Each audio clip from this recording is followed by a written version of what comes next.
오늘은 저희가 소년 다윗이 용사 골리앗을 이긴 비결이라는 제목으로 말씀을 좀 나누겠습니다. 우리가 지피지기면 백전백승이다라는 말들을 잘 쓰지요. 적을 알고 나를 알면 백전백승할 수 있다는 말인데요. 여러분, 그런데 이 말을 가만 뒤집어 놓고 보면 맞는 말 같지만 실은 맞지 않는 경우도 많지요. 적을 알고 나를 알면 백전백승하는 게 아니라 싸울 엄두도 내지 못하는 경우들이 많지요. 왜냐하면 적을 알고 나를 알고 보니까 도저히 내가 저 적을 대항해 싸울 수 없다라는 것들이 정확하게 여러분 판가름 나게 되어지면 절대 싸울 수 없겠죠. 마치 지금 사울이 지금 이 블레셋을 향해서 싸울 엄두를 내지 못하고 있는 상황과 똑같습니다. 여러분, 그런데 오늘 이 소년이었던 다윗과 용사였던 골리앗이 싸우는데 이기게 되어집니다. 그런데 특별히 이 다윗과 골리앗의 전력들을 분석하는 걸 보면 게임이 되지 않는 싸움입니다. 마치 계란으로 바위를 치는 것 같은 그런 싸움이죠. 먼저 사울과 다윗과 이 골리앗을 평가하는 걸 좀 봐볼까요? 33절의 말씀을 공동 번역으로 한번 읽어볼까요? 같이 읽죠. 시작.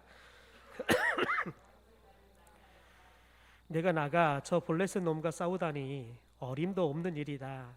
그는 어렸을 때부터 싸움으로 몸에 단련해 온 자인데 너는 아직 나이 어린 소년이 아니냐.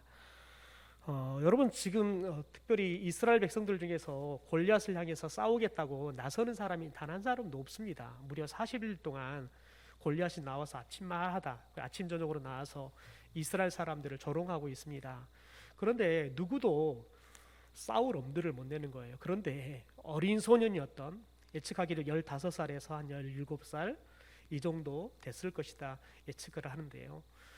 그런 어린 소년이 전쟁에도 이렇게 부를 수 없는 아직 미성자에 있는 이 어린 소년이 나가서 싸우겠다 하는데 정작 이 사울왕이 뭐라고 말을 하냐면, 야, 너가 싸우다니 어림도 없는 일이다. 그러면서 왜 그러느냐 객관적인 평가를 하죠. 너는 어린 소년이고 너가 지금 싸우겠다고 하는 골리앗은 어렸을 때부터 전쟁터에서 잔뼈가 굵어서 지금 블레셋의 가장 싸움을 잘하는 용사 중에 용사다. 그런데 어떻게 싸움이 되겠느냐? 어림도 없는 소리 하지 말아라. 그러니까 팔은 안으로 굽는 이 사울 왕임에도 불구하고, 그럼에도 불구하고 사울 왕이 다윗에게 너가 지금 골리앗과 싸우겠다는 것은 어림도 없는 일이라고 이렇게 평가를 합니다. 여러분, 그러면 골리앗은 다윗을 어떻게 지금 평가할까요? 42절입니다. 우리 42절을 공동 번역으로 한번 읽어볼까요? 같이 쭉 시작. 블레셋 장수는 다윗을 건너다 보고 볼이 붉은 잘생긴 어린 아이라는 것을 알고는 우습게 여겨. 여러분, 얼굴이 아직 젖살도 빠지 않는 어린 아이라는 거예요. 그냥 우리 성경에는 소년 이렇게 표현하지만 공동 번역에는 어린 아이, 그냥 미성년자, 그냥 아직 볼에서는 젖살도 빠지 않아서 그냥 부모 품 안에서 보호를 받아야 할 그런 어린 아이로 봤다는 거지요. 그러니까 여러분, 골리앗이 보니까 뭐라고 그래요? 우습게 여겼다는 거예요. 그냥 우습게 여기는 거죠. 그러니까 뭐라고 표현하냐면, 너가 나를 개로 여기느냐, 너가 나를 개로 여기고 그 막대기 갖고 나를 치겠다고 가지고, 너가 지금 막대기 가지고 나를 치겠다고 가지고 나오는 거냐라고 비웃을 정도로 평가를 합니다. 여러분, 객관적으로 어린 소년이었던 이 다윗과 용사였던 골리앗과의 전쟁은 결코, 여러분, 승패가 이미 결론 난 겁니다. 싸우기도 전에 이건 싸움이 되지 않는 거죠. 체급이 다릅니다. 여러분, 그런데 우리가 가지고 있는 경험, 우리가 가지고 있는 객관적인 평가, 그것들이 100%가 그냥 무조건 골리앗의 승리다라고 평가를 했던 이 전쟁이, 이 싸움이, 여러분, 사람들이 평가하고는 정다르게 어린 다윗의 승리로 이 싸움은 끝납니다. 여러분, 도대체 어떻게 이 어린 소년이었던 다윗이 용사했던 골리앗을 사람들의 예상과는 다르게 승리하는 그런 싸움으로 끝이 났는지 우리가 이 말씀을 좀 살펴보려고 합니다. 여러분, 그런데 우리가 이 말씀을 살펴보기 전에 더 어이가 없는 것은 뭐냐면, 다윗은 싸움을 하기 위해서, 골리앗과 싸우기 위해서, 또 블레셋과 전쟁을 하기 위해서 지금 이 전쟁터에 온 게 아니라는 겁니다. 아버지 이새의 심부름으로 지금 형들에게 먹을 것들을 갖다 주고, 형들이 지금 이 전쟁에서 무사히 잘 있는지 그것들을 보고 증거들을 갖다 주기 위해서 아버지 심부름으로 지금 왔습니다. 그러니까 겨우 아버지 심부름 하기 위해서 온, 아버지 심부름이나 할 수 있는 그런 나이의 다윗입니다. 더군다나 싸울 생각은 꿈에도 하지 못하고 지금 왔습니다. 여러분, 그런데 골리앗이 이스라엘 진영을 향해서 조롱하는 소리를 이 어린 다윗이 듣게 되어집니다. 그리고는 그 소리에 어린 다윗이 의분을 갖습니다. 이방인이었던 이 골리앗이 하나님의 군대를 모욕하는 것에 분노를 느꼈다는 거죠. 우리 36절 같이 한번 읽어볼까요? 주의 종이 사자와 곰도 쳤은즉 사시는 하나님의 군대를 모욕한 이 할례 없는 블레셋 사람이리이까 그가 이 짐승의 하나와 같이 되리이다. 여러분, 하나님의 군대를 모욕하는 이 할례 없는 이방 사람이었던 이 블레셋 사람에 대한 이 분노 때문에 싸울 생각을 했다는 겁니다. 여러분, 이 어린 다윗이 왜 용사인 골리앗과 싸울 생각을 했느냐? 여러분, 첫째는 우리가 좀 생각해 보면 좋겠는데, 첫째는 하나님께서 골리앗과 바벨론을 다윗의 손에 붙여주셨다는 것을 믿었기 때문이라는 거예요. 여러분, 생각해 보십시오. 소리를 들어보면 마음이, 자존심이 스크래치가 나고 더 나아가서는 의분을 느낄 수 있습니다. 여러분, 사람이 의분을 느낀다고 화가 난다 그래서 다 싸우지는 않습니다. 왜냐하면 싸우는데 싸움이 되지 않는다. 여러분, 그러면 지혜로운 사람은 절대 싸우지 않습니다. 참죠. 내가 싸워서 이길 수 있는 힘이 길러질 때까지 참는 것이 지혜로운 사람이죠. 그러니까 여러분, 의분이 생겼다 그래서 모두가 싸우는 것은 아니라는 거예요. 더군다나 여러분, 다윗만 이런 의분이 생겼을까요? 지금 이스라엘 진영에 많은 백성들이 싸우러 나왔는데 그들 중에서도 다윗처럼 하나님을 믿는 신앙인들이 많았을 겁니다. 그들 중에도 이런 의분을, 다윗과 같은 의분을 느끼는 사람들이 꽤 있었겠죠. 여러분, 그런데 그들이 왜 싸우는 것을 주저하고 있을까요? 그에 반해 다윗은 왜 의분이 느껴지는데 그 의분을 품는 것에 지나지 않고 싸워도 싸움이 되지 않는 골리앗을 향해서 싸움을 여러분 걸 수 있는, 그래서 싸워서 이길 수 있는 여러분 그런 사람이었다는 거예요. 여러분, 하나님께서 골리앗과 바벨론을 자신의 손에 붙여주셨다는 것을 믿었기 때문이라는 거예요. 우리 46절 말씀을 같이 한번 읽어볼까요? 같이 읽죠. 시작. 오늘 여호와께서 너를 내 손에 붙이시리니 내가 너를 쳐서 내 머리를 베고 블레셋 군대의 시체로 오늘날 공중의 새와 땅의 짐승에게 주어. 여러분 보십시오. 오늘 여호와께서 너를 내 손에 붙였다.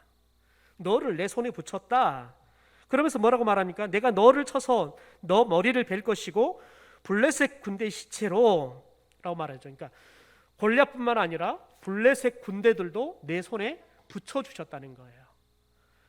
하나님께서 골리앗도 이 바벨론의 그 많은 군대들도 나의 손에 붙여줬다는 것들을 그가 믿었기 때문에 싸울 수 있는 거예요. 두 번째는 하나님이 이스라엘 백성과 함께 계심을 알게 하기 위해 싸웠다는 거죠. 이 말은 다른 말로 표현하면 다윗은 지금 다 이 골리앗 앞에 쫄아서 싸울 엄두를 내지 못하고 있는 사울왕 이스라엘 이 백성들과 하나님이 함께하고 계신다는 것을 알았다는 거예요. 여러분, 다른 사람들은 하나님에 대해서 예배도 합니다. 여러분, 그래서 그들이 전쟁에 나가기 전에 하나님을 예배하는 일도 하잖아요. 여러분, 그런데 정작 예배도 드리고 그리고 하나님도 부를 줄 알고 기도도 할 줄 압니다. 그런데 중요한 건 뭐냐면 그들이 골리앗 앞에 딱 서니까 하나님이 보이지 않습니다. 하나님이 함께한다는 믿음이 그들 가운데 발동하지 않습니다. 여러분, 그 믿음들이 완전히 스톱해 버리는 거예요. 왜냐하면 하나님보다 골리앗이 더 크게 보이기 때문에 그렇습니다. 여러분, 우리들이 하나님을 믿는다는 것, 저와 여러분이 기도할 수 있고 예배할 수 있다는 것은 굉장히 귀중한 믿음입니다. 그런데 중요한 건 뭐냐면 저와 여러분의 믿음이 어떨 때는 작동을 하는데 어떨 때는 작동하지 않아요. 대다수가 여러분, 우리들이 내가 해결할 수 없는 문제를 만났을 때 믿음이 별로 작동하지 않아요. 여러분, 사람들은 본인이 해결할 수 없는 선을 넘어버리잖아요. 그러면 기도도 하지 않아요. 여러분, 저와 여러분의 믿음이, 저와 여러분이 해결할 수 있는 믿음, 그 정도 기도하고 있다는 것은 뭘 말하는 거냐면 저와 여러분이 하나님을 믿은 게 아니라 영적으로 저와 여러분이 눈이 열려서 하나님을 보고 하나님이 나와 함께하고 있다는, 여러분, 그 믿음으로 하나님을 믿는 게 아니라 적당한 종교성 가진 종교적인 믿음을 가지고 우리는 하나님을 믿는다고 착각하고 있는 거예요. 여러분, 지금 이 자리에 하나님이 저와 여러분과 함께 계신 줄 믿습니까? 여러분, 이것이 확실하게 믿어지지 않는다 그러면 저와 여러분의 믿음은 영적으로 영안이 열리고 하나님이 믿어지는 믿음, 우리가 영적으로 하나님을 믿는 게 아니라 우리가 종교성을 가지고, 여러분, 사람들이 누구나 종교성을 가지고 있어요. 그래서 여러분, 누구나 종교성이 있기 때문에 때로는 여러분 무당을 찾아가기도 해요. 점쟁이를 찾아가기도 해요. 여러분, 심지어 여러분 돈에 대한 믿음이 있기 때문에 돈에 있는 사람을 찾아가는 거예요. 여러분, 그것도 믿음이라고 볼 수 있어요. 어떤 사람은 내 주먹을 믿어라고 이야기하잖아요. 자기 주먹으로 해결하지 못한 일이 없다 생각하면 여러분 자기 주먹을 믿어라고 이야기를 해요. 여러분, 그 정도의 종교성, 그 정도의 종교성을 가지고 있는 종교성적인 믿음을 갖고 있는 거예요. 여러분, 그런데 지금 다윗은 그 정도의 믿음이 아니라 하나님이 지금 이곳에 함께 계신다는 믿음이 있었다는 거예요. 그래서 다윗이 지금 골리앗과 이 전쟁에서 골리앗을 무찔러서 무엇을 보여주려고 하냐면 내가 싸움을 잘한다는 게 아니라 내가 말한 대로 내가 저 골리앗을 무찔릴 수 있다는 자기 말에 책임을 여러분 지고 자기 말이 얼마나 그런 능력 있는 말인가 이걸 보여주기 위해서 지금 싸우는 게 아니라 하나님이 지금 함께 계신다는 것을 만방에 여러분 알게 하기 위해서 여러분 지금 이 골리앗과 싸우러 가는 거예요. 왜냐하면 전제가 뭐냐면 하나님이 여기 함께 계신다는 것을 다윗은 믿었기 때문입니다. 여러분, 진짜 믿음으로 사는 사람은 어떤 사람이냐면 지금 하나님이 나와 함께 한다는 사실을 믿는 사람이에요. 지금 이곳에 하나님이 나와 함께 한다는 것을 믿는 사람은 다윗처럼 싸움이 되지 않는 전쟁 속에서도 싸울 수 있는 엄두가 생기는 거예요. 싸울 수 있는 용기가 난다고요. 다른 사람은 다 안 된다 말해도 가능하다라고 이야기하는 거예요. 왜요? 하나님이 함께 하시니까요.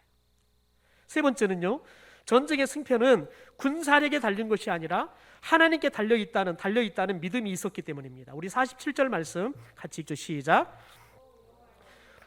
칼과 창에 있지 아니함을 이 무리에게 알게 하리라. 전쟁은 여호와께 속한 것인즉 그가 너희를 우리 손에 넘기시리라. 여러분 보십시오. 지금 사울도 그렇고 골리앗도 그렇고 전쟁의 승패는 어디에 달렸다고 믿냐면 칼과 창에 달렸다는 거예요. 군사력에 얼마나 최첨단의 무기를 가지고 있느냐, 거기에 달렸다고 믿어요. 그러니까 여러분, 사울왕이 다윗을 전쟁터에 내보내면서 자신의 갑옷, 투구, 여러분 칼, 이것을 주면서 입어보라는 거예요. 가지고 가라는 거예요. 왜요? 사울은 여전히 다윗의 이 고백을 들으면서도 여전히 그에게는 어떤 믿음이 있냐면 이 전쟁은 우리가 군사력이 저 블레셋보다 더 탁월하면 이길 수 있다는, 여러분, 극히 인간적인 생각을 갖고 있는 거예요. 굉장히 합리적인 생각이죠. 여러분, 그런데 다윗은 달랐다는 거예요. 이 전쟁의 승패는 칼과 창에 달려있는 게 아니라 하나님께 달려있다는 거예요. 왜냐하면 전쟁은 하나님께 속한 것이기 때문에 그렇다는 거예요. 여러분, 우리가 무슨 일을 하든지 중요한 거 뭐냐면 동기가 중요하다는 거예요. 왜 그것을 하려고 하느냐, 그게 중요하다는 거예요. 여러분, 아무리 좋은 결과를 얻더라도 동기나 목적이 불순하면 결코 옳은 것이 아니에요. 여러분, 우리는 왜 먹고 살아야 합니까? 우리는 왜 성공하려고 합니까? 왜 우리는 우리 자녀들에게 좋은 대학을 가게 하려고 하고, 왜 우리 자녀들에게 좋은 직장에 취직시키려고 합니까? 사도 바울은 이런 고백을 하지요. 고린도서 10장 31절에 그런즉 너희가 먹든지 마시든지 무엇을 하든지 다 하나님의 영광을 위하여 하라라고 이야기해요. 여러분, 다윗은 사도 바울은 이것을 누구에게 주는 거냐면 그리스도인들에게 주시는 말씀입니다. 그리스도인들은 먹든지 마시든지 무엇을 하든지 다 하나님의 영광을 위해서 살아가는 사람들이 바로 그리스도인이라는 거예요. 여러분, 지금 다윗이 이 전쟁에 나가는 데 있어서 여러분, 그가 전쟁에 나가려고 한 이유가 뭡니까? 자기 의를 이루기 위해서요? 자기가 사울왕에게 용사로 여러분 인정받기 위해서요? 그래서 사울왕의 사위가 되기 위해서요? 아닙니다. 다윗이 지금 이 전쟁에 나가려고 하는 것은 뭐냐면 여러분, 하나님을 위해서 나가려고 하는 거예요. 하나님의 뜻이 이 골리앗과 블레셋을 이스라엘 편에 붙여주셨기 때문에 그 뜻을 이루기 위해서 가는 거예요. 더 나아가서 하나님께서 지금 우리와 함께 계신다는 것을 이스라엘도 사울왕도 몰라요. 골리앗도 블레셋도 몰라요. 그래서 그것을 알게 하기 위해서 하나님이 지금 이곳에 살아계신다는 것을, 우리와 함께 계신다는 것을 사울왕에게도 이스라엘 백성들에게도 블레셋에게도 골리앗에게도 알게 하기 위해서 싸우러 가는 거예요. 여러분, 오늘 저와 여러분은 무엇을 위해서 먹고 살았습니까? 하루를 살았습니까? 여러분, 저와 여러분의 인생이 하나님을 위해서 살아가는 인생이 되기를 주님의 이름으로 축원합니다. 여러분, 로마서 14장 8절에 보면 이렇게 말합니다.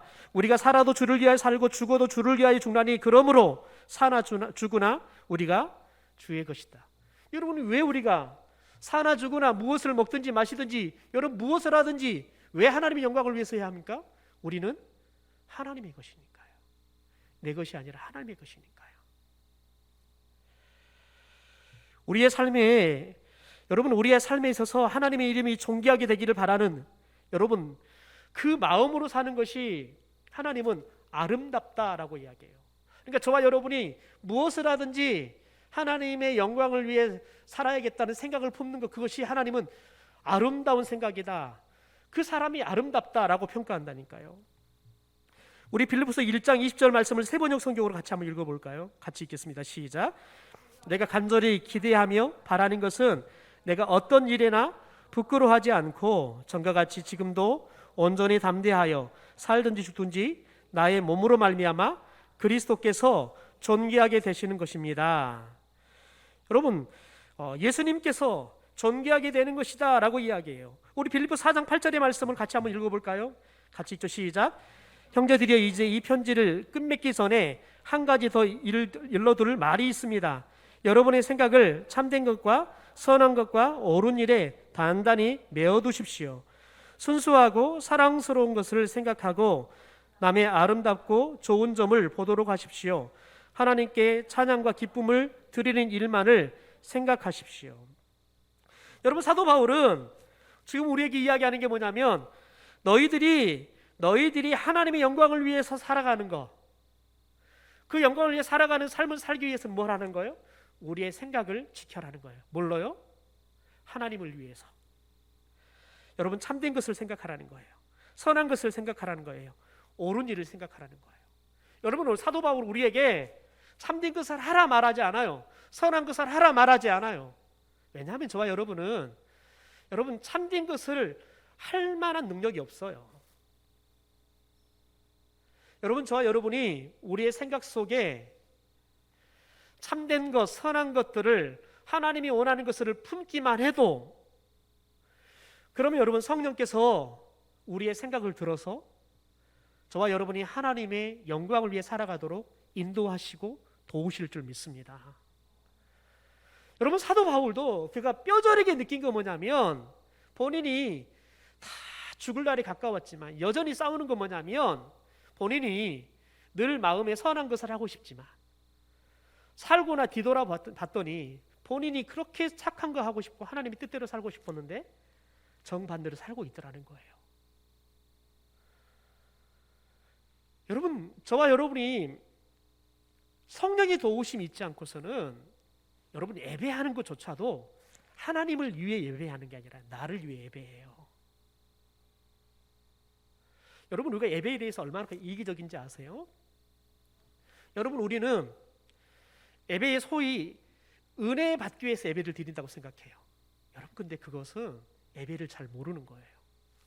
여러분, 예배는 은혜 받기 위해서 드린 게 아니라 예배는 하나님께 영광을 올려드리기 위해서 하는 거예요. 그러니까 예배는 누구를 위해서 드리는 거예요? 나예요? 하나님이에요? 하나님이에요. 여러분, 그런데 우리들은 은혜 받았다라는 말을 뭘로 생각해요? 하나님이 내 예배를 받아주셨다라는 것을 은혜 받았다 말하고 합니까? 아니면 내가 내 마음이 감동이 되고 내 삶이 만져지는 걸 경험하면 은혜 받았다고 말합니까? 여러분, 우리는 예배조차도 나를 위한 것으로 생각한다고요. 여러분, 그 예배는 하나님께서 받지 않으세요. 왜냐하면 이미 우리가 예배의 주체를 하나님이 아니라 나에게 둬버렸기 때문에 그렇습니다. 예배의 주인공이 하나님이 아니라 누구예요?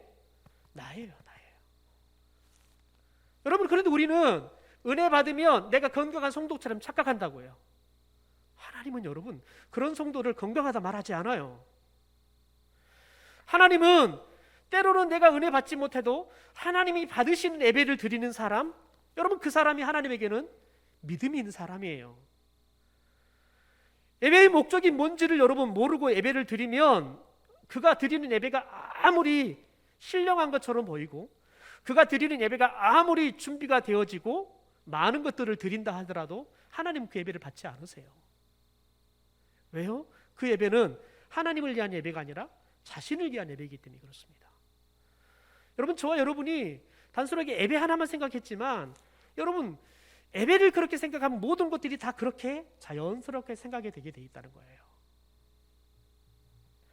그래서 여러분, 저와 여러분이 아주 중요하게 생각해야 할 게 뭐냐면 여러분, 우리의 생각을 하나님이 원하시는 것들로 채우는 거예요.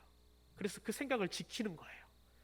하나님이 원하시는 생각으로 여러분 우리들이 지켜가는 거예요. 왜냐하면 우리가 하나님이 원하는 생각을 품기만 해도 그러면 성령께서는 저와 여러분이 하나님이 원하는 사람으로 살아갈 수 있도록 인도하시고 지도하시고 세워주는 그 거룩한 사역을 이루시기 때문에 그렇습니다. 여러분, 사도행전 3무엘상 15장에 보면 여러분 특별히 아말렉과의 전쟁에서 하나님께서 아말렉을 너에게 붙여줄 거니까 이 전리품들을 얻으면 다 죽여라라고 이야기해서 사람이든 짐승이든 다 죽여라 그랬어요. 여러분, 그런데 사울왕이 무슨 명목으로 여러분 죽이지 않습니까? 하나님을 위해서 예배하겠다고 여러분 좋은 짐승들을 죽이지 않아요. 다 살려서 가지고 와요. 왜일까요?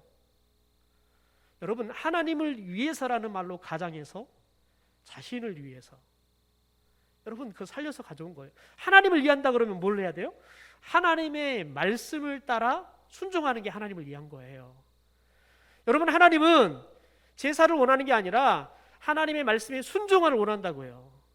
순종한 제사를 원한다고요. 그런데 우리는 순종보다 하나님께 제사를 드리면 하나님이 기뻐할 거라고 착각한다고 해요. 그런데 여러분, 그 착각은 어디서 오냐면 나를 위해서 예배해야 한다는 무의식 속에서 오기 때문에 그러는 거예요. 여러분, 내가 주인이 돼버리면 우리가 하나님을 위해서 하는 일이 결국은 나를 위해서 하는 여러분 그런 제약이 돼버린다고요.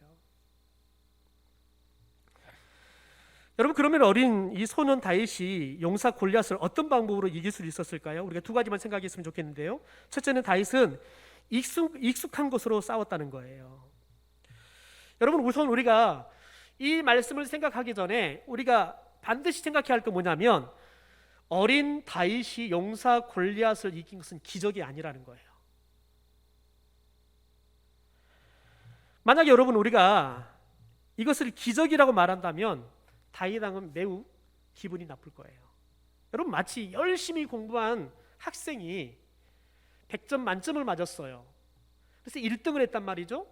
여러분 그런 학생에게 너가 100점 맞은 것은, 너가 그래서 1등한 것은 기적이야 라고 이야기하면 여러분 그 학생을 모욕하는 거예요. 그 학생의 노력을 모욕한 거라고요. 그 학생은 기적을 통해서 만점 맞는 게 아니라 정말 열심히 노력했기 때문에 그 노력의 산물로 만점을 맞고 1등을 한 거예요. 그런데 그 학생한테 너가 만점 맞고 1등한 건 기적이야 라고 말하는 것은 그 학생의 노력을 모욕하는 거라는 거지요. 여러분 또 우리들이 흔히 말하는 거, 운이 좋아서 너가 이길 수 있었던 거야. 우리는 그렇게 심심하게 이야기합니다. 여러분 운이 좋았단 말도 맞지가 않아요. 여러분 보십시오. 형들의 눈에 다윗은 무모하고 철없는 아이처럼 보여요. 그런데 여러분 다윗은 형들이 보는 것처럼 무모하고 철없는 아이가 아니에요. 다윗은 이미 얼마든지 골리앗을 꺾을 수 있는 실력을 갖춘 사람이었기 때문에 그래요. 여러분 우리가 그것을 놓치지 말고 우리가 다윗을 봐야 돼요. 그럼 여러분 다윗이 골리앗을 넉넉히 이길 수 있는 실력을 갖추는데 그 실력이 뭘까요? 여러분 사울 왕은 골리앗과 싸우겠다는 다윗에게 자신의 갑옷을 입힙니다. 여러분 그리고는 투구를 쓰게 합니다. 칼도 들어보게 하죠. 그런데 여러분 다윗이 왕이 하사한 갑옷이나 투구나 칼들을 다 그냥 반납을 해요. 이유가 뭐냐면 익숙하지 않다는 이유 때문에요. 여러분 40절 말씀 봐볼까요? 40절 말씀에 이렇게 말을 합니다. 39절이에요. 다윗이 칼을 군복위에 차고는 익숙하지 못하므로 시험적으로 걸어보다가 사울에게 말하되 익숙하지 못하니 이것을 입고 가지 못하겠나이다. 여러분 중요한 건 뭐냐면 이 갑옷이, 투구가, 여러분 칼이 굉장히 중요한 무기가 될 수 있어요. 그런데 중요한 건 뭐냐면 다윗에게는 익숙하지 않았다는 거예요. 여러분 객관적으로 보면 다윗이 물매만 가지고 가는 것이 아니라 사울왕이 준 갑옷돌, 투구를 쓰고 전쟁에 나가면 훨씬 더 자신을 보호하면서 싸울 수 있을 겁니다. 여러분 그런데 다윗은 본인에게 익숙하지 않으니까요 그걸 다 벗어버려요. 그리고는 여러분 본인에게 가장 익숙했던 매끄러운 돌 5개를 골라요. 그리고 목자의 주머니에다가 넣어요. 그리고 손에는 목자용 막대기와 물매를 들고 전쟁터에 나가는 겁니다. 여러분 이건 결코 사울왕이 하사했던 고급 옷이나 칼보다 강력한 무기가 될 수 없습니다. 단지 다윗에게 익숙하다는 거예요.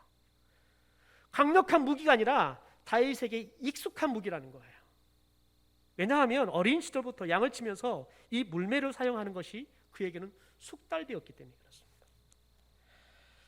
여러분 앞에서 우리가 봤듯이 양을 치면서 사자나 곰이 양을 잡아먹으러 오면 여러분 다윗은 이 사자나 곰을 잡았죠. 때론 여러분 사자가 물어가면 입을 찢어서라도 그 입속에 있는 양들을 꺼내서 구출하는 여러분 그런 일들을 했다는 거지요. 여러분 그런데 중요한 건 뭐냐면 이렇게 몸으로 싸울 때도 있었지만 많은 경우 다윗은 물맷돌을 돌려서 양들을 잡아먹으려고 하는 여러 악한 짐승들을 무찔리는 일을 했다는 거죠. 그러니까 이 물매를 돌려서 이 악한 짐승들을 쫓아내는 것들에 아주 익숙해진 거죠. 그러니까 물매를 돌려서 맞춰서 쫓아보내는 것들, 이거 굉장히 익숙하게 됐다는 겁니다. 여러분 그런데 여기에 또 굉장히 중요한 게 있습니다. 다윗은 돌을 주는데 매끄러운 돌 몇 개를 준비합니까? 몇 개를 준비해요? 5개를 준비한다고요. 여러분 우리가 다윗은 하나님이 함께한다는 사실을 믿었어요. 심지어 여러분 다윗은 본인이 양들을 치면서 무엇을 알았냐면 자기가 사자나 곰이나 이것들을 죽이기도 하고 그들 입에서 양을 구출할 수 있던 이유를 뭐라고 말하냐면 하나님이 자신을 그 사자로부터 곰으로부터 구출해 줬기 때문에 자신이 그것들을 죽일 수 있었다는 거예요. 그러니까 본인이 물맷돌을 잘 던져서 죽인 게 아니라 또 힘이 세가지고는 사자의 입을 찢어서 그 입속에서 양들을 구출할 수 있었던 게 아니라 하나님께서 자신을 지켜주시고 보호해주시고 그 사자의 입에서 곰의 입에서 자신을 구출해 줬기 때문에 그 사자에게 당하지 않고 오히려 사자를 이길 수 있었다는 거예요. 그러니까 여러분, 다윗은 철저하게 그가 깨달은 거 뭐냐면, 어린 시절부터 계속해서 깨달은 거 뭐냐면, 하나님께서 자신과 함께하고 지켜주시고 보호해 주셔서 사자도 이길 수 있었고 곰도 이길 수 있었다는 거예요. 여러분, 그런 다윗은 뭘 하냐면 본인의 힘으로는 사자도 곰도 이길 수 없다는 사실을 알아요. 누구 때문에 이겼다는 거예요? 하나님 때문에 이겼다는 거예요. 하나님이 함께 하시고, 하나님이 나를 도와주시고, 하나님이 나를 보호해 주시고, 하나님이 나에게 힘을 주셔서 사자도 곰도 이길 수 있었다는 것을 그가 삶 속에서 깨달은 거예요. 여러분, 믿음은 머리에 있지 않아요. 여러분, 믿음은 우리의 온 삶으로 하나님을 경험할 때 믿음이 생기는 거예요. 여러분, 우리들이 머리로 믿는 믿음은 결코 우리의 삶 속에 작동하지 않아요. 우리 이성적인 안에서는 이 믿음이 작동할 것처럼 보여요. 그런데 중요한 건 뭐냐면, 그걸 뛰어넘어 버리는 문제가 생기면 우리의 믿음은 더 이상 작동하지 않아요. 여러분, 어떤 믿음이 작동하냐면, 우리의 삶 속에서 불가항력적인 문제를 만났을 때 하나님께서 나와 함께 하신다, 하나님이 나를 지키신다, 하나님이 나에게 힘을 주신다, 하나님이 내가 승리할 수 있도록 나를 도와주신다는 것을 경험할 때, 여러분, 경험적인 신앙을 가질 때 그 믿음이 저와 여러분의 삶 가운데 어떤 상황 속에서도 그 믿음이 작동할 수 있도록 여러분, 우리의 믿음들을 여러분 작동하는 힘이 나올 줄 믿습니다. 여러분, 그래서 우리가 믿음 생활을 교회에서 하는 게 아니라 우리의 삶 속에 해야 되는 거예요. 우리가 삶 속에서 말씀을 봐야 할 이유가 뭐냐면, 말씀이 성경에만 기록된 말씀이 아니라 저와 여러분의 삶 속에서도 그대로 살아 역사한다는 말씀이라는 것을 저와 여러분이 경험할 때 믿어지는 거예요. 여러분, 성경에 나와 있는 주인공들은 말씀을 배워서 믿은 사람은 단 한 사람도 없어요. 그들은 말씀을 삶 속에 경험하고, 하나님을 삶 속에 경험하고, 하나님에 대한 믿음, 하나님의 말씀에 대한 믿음이 생기는 거예요. 여러분, 그래서 그가 익숙한 물매를 가지고 그가 여러분 골리앗을 향해서 가는 겁니다. 여러분, 골리앗의 익숙한 무기는 칼과 단창입니다. 그러나 반면에 다윗에게는요, 칼이 없어요. 50절 말씀에 보면, 여러분, 50절 말씀이 굳이 하나님께서 뭐라고 마지막을 마무리를 하냐면, 다윗이 이같이 물매와 돌로 블레셋 사람을 이기고 그를 쳐 죽였으나 자기 손에는 칼이 없었다라고 이야기해요. 여러분, 50절에서 하나님은 다윗이 무엇으로 승리했는지, 더 나아가서는 다윗이 승리할 때 여러분 익숙한 무기 외에 칼이나 다른 것이 없었다고 굳이 꼭 밝혀요. 여러분, 하나님은 저와 여러분의 특별한 것을 가지고 쓰시는 분이 아니세요. 저와 여러분의 익숙한 것을 가지고 쓰실 줄 믿습니다.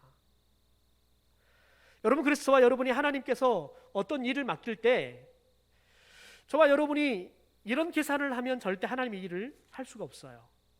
저 일을 하려면 뭐가 필요하겠구나, 우리들이 나름대로 합리적인 생각을 해요. 여러분, 그러면 그것이 있으면 좋은데 대다수의 사람은 없어요. 그러니까 우리는 그 순간 뭘 이야기하냐면, 저는 준비가 안 되어서요, 저는 그걸 할지 몰라서요, 하나님 제가 못하겠습니다. 마치 모세와 같은 거예요. 하나님, 저 말 못합니다. 여러분, 하나님은 모세의 무엇을 들었었냐 하면 목자의 심장을 가지고 그 마음을 여러분 들어 쓴 거예요. 여러분, 말도 듣지 않는 그 양들을 40년 동안 치면서 목자의 마음을 가졌어요. 하나님은 모세의 여러분 그 마음 보신 거예요. 자신의 존재는 적어져 버리고 하나님만 크게 보이는. 여러분, 그래서 하나님께서 모세가 순종할 때 여러분 그에게 필요한 것들, 그에게 없는 것들은 다 채워주세요. 사람이 필요하면 사람을 채워주시오. 능력이 필요하면 능력을 기름 부어주세요. 여러분, 40년 동안 양들을 칠 때 썼던 그 막대기가 단 한 번도 여러분 능력이 있는 것을 발휘한 적이 없어요. 그런데 여러분, 모세가 하나님의 말씀에 순종할 때요, 그 막대기가 기적의 막대기가 되는 거예요.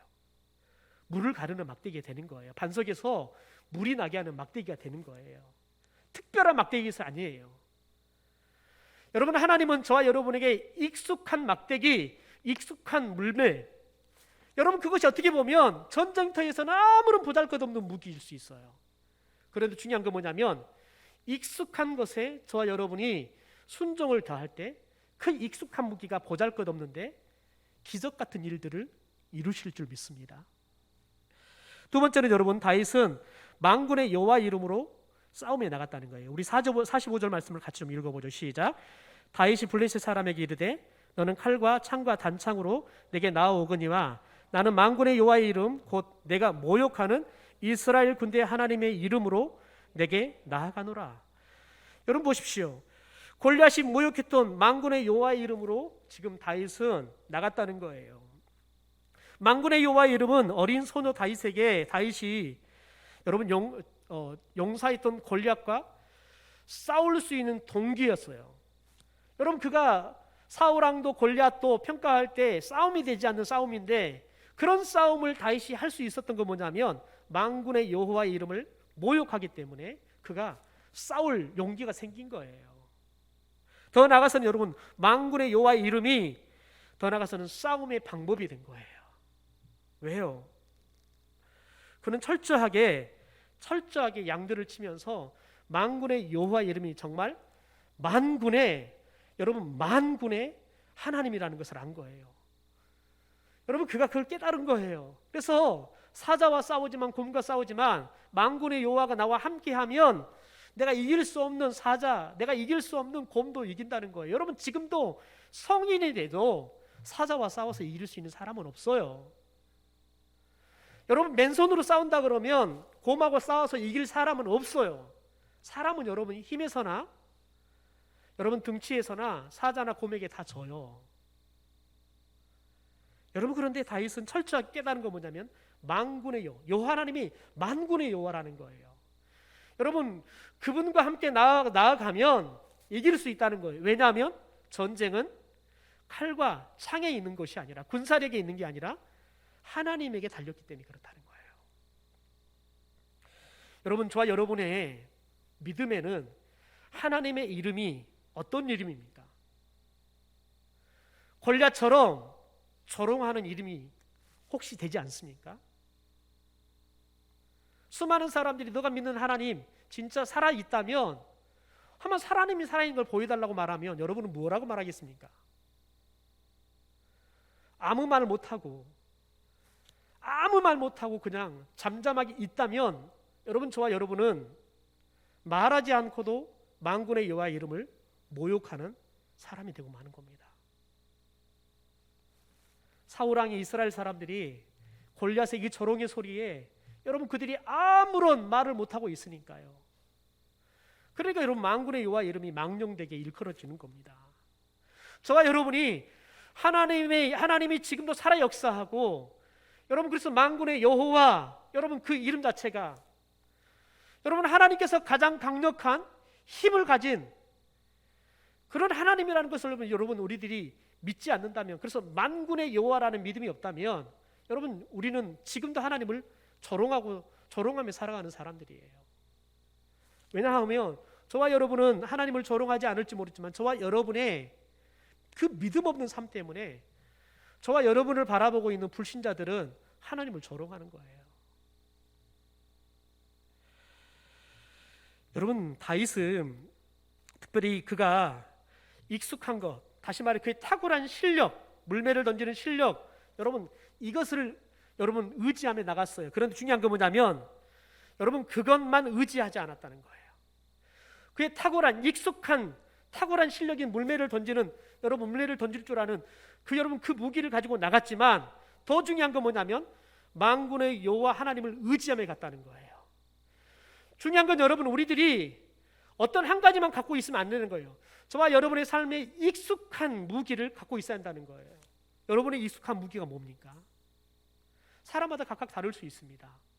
때로는 어떤 사람은 묵묵하게 그냥 밥을 잘하는 사람이 있을 수 있어요.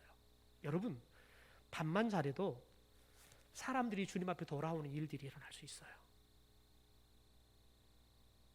여러분 어떤 사람은 그냥 따뜻한 밥을 얻어먹고 하나님의 사랑을 느낄 수도 있다고요.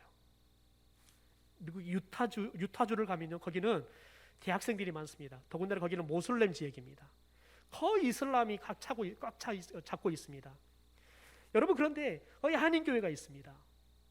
그런데 그 한인교회는 주로 어떤 사람들이 교회를 이루고 있냐면 다 거기에 유학 온 유학생들만이 그 교회를 이루어요. 그러니까 보통 짧게는 4년 5년이다 가고 한 10년이 있으면 유학 마치면 다 한국으로 가버리는 거예요.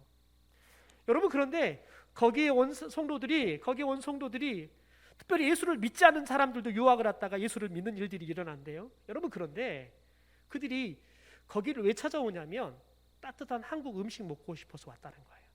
여러분, 그런데 거기 교회 권사님들이나 사모님이 매 주일마다 그들을 위해서 따뜻하게 밥을 짓고 그들에게 점심을 제공하는 거예요. 여러분, 그런데 그들이 그 따뜻한 밥을 먹다가 예수를 만나는 거예요. 어떤 유학생은 와서 방을 구해야 되는데, 여러분, 한인교회들은 유학생 오면 방이나 모든 것들을 다 준비해서 안내를 해줘요.